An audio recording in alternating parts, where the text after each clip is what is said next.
गहरी रात थी। गांव के चारों ओर घना जंगल फैला हुआ था। जंगल से अचानक तेज चीखने की आवाज आई, इतनी डरावनी कि गांव का हर इंसान कांप उठा। लेकिन जंगल में कोई नहीं देख पाया कि चीखा कौन था। आवाज उस ओर से आई थी जहां वर्षों से कोई नहीं जाता था, क्योंकि लोग कहते हैं वहां सरकटा खबीज का वास था।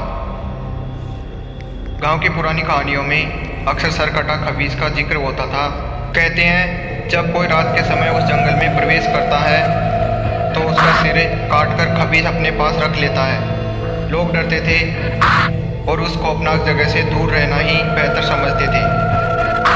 परंतु अब वर्षों के बाद उस जंगल से आई चीखने गांव के हर आदमी, औरत, बच्चे के मन में दहशत भर दी थी।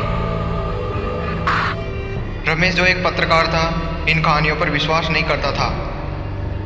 उसे लगता था कि ये सिर्फ बुजुर्गों की गढ़ी हुई बातें हैं। एक दिन उसने फैसला किया कि वह इस डर को हमेशा के लिए मिटा देगा। उसने अपने कुछ दोस्तों के साथ जंगल के अंदर जाने की योजना बनाई ताकि वह इस रहस्य से पर्दा उठा सके। रमेश और उसके दोस्त रात के वक्त टॉर्च के सहारे जंगल के अंदर जाने लगे। चारों ओर सन्नाटा था, बस हवा की साई साई और दूर से कभी कभी उल्लू की आवाज़ सुनाई दे रही थी। रमेश के मन में थोड़ी बेचैनी थी, लेकिन वह इसे नज़रअंदाज करता रहा। जंगल में आगे बढ़ते बढ़ते उन्हें एक पुरानी टूटी फूटी हवेली नजर आई। हवेली का दरवाज़ा खुला था, जैसे कि किसी का इंतजार कर रही हो। रमेश ने अपने दोस्तों को इशारा किया और सभी अंदर दाखिल हो गए। अंदर हर तरफ धूल और मकड़ी के जाले थे। अचानक हवेली के कोने से कुछ गिरने की आवाज़ आई। सबने अपनी टॉर्च उस ओर घुमाई, पर कुछ नजर नहीं आया। लेकिन जैसे ही रमेश ने एक पुरानी अलमारी खोली, अंदर रखी एक किताब अचानक अपने आप जमीन पर गिर पड़ी।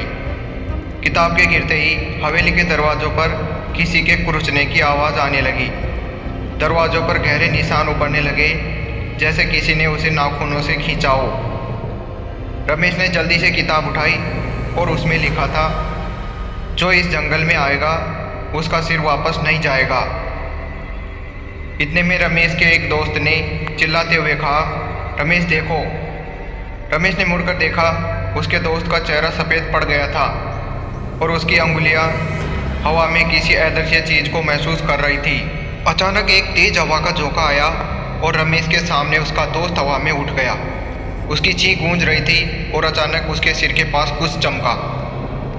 रमेश और बाकी के दोस्त हैरान और डरे हुए थे और देख रहे थे कि हवा में उठे हुए दोस्त का सिर गायब हो गया। उसके शरीर से खून की एक बूंद भी नहीं गिरी और तभी हवेली के दरवाजे पर एक परछाई दिखाई दी। बिना सिर वाली वह परछाई धीरे धीरे उनकी तरफ बढ़ने लगी।